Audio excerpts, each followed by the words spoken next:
मु नुआ प्रार्थी हिसाब रे आज आशा करुच्ची मु ग्यारंटी कार्ड सांगरे आमे कटकवासी को जहाँ दरकार कटकर घर घर जहाँ दरकार आमे कटकवासी को जानीचु भल भाव कटक सांगरे समस्या को आमे जानीचु तांकर नीड हिसाब रे आमे को पॉइंट गुड़ा इम्प्लीमेंट हो पार निश्चय इम्प्लीमेंट करूँ प्लस आगु को भी जहाँ कार्यक्रम बापा विधायक मोहम्मद मुकीम आरंभ करते से कार्यक्रम को पूरा करी जेतिकी से स्वप्न देखी जेतिकी से निष्पत्ति नहीं से सब काम को भी निश्चय आगु को लेकिन जीवी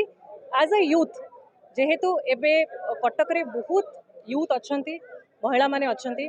यूथ मानक संगे मिसिकी कौ भली आम प्रिय कटक ऐतिहासिक सहर को आम केमती world class green and smart city बनई पारिबा सेटा को भी मो निश्चय नहीं कि आगु को बढ़ी बिकॉज कटक रे बहुत स्कोप अच्छी कि आम कटक बहुत उन्नति करि पारि।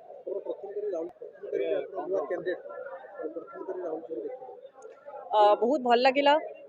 तांकर विचारधारा कथबार्ता जो लोकंकर समस्या को लेकिन से कहती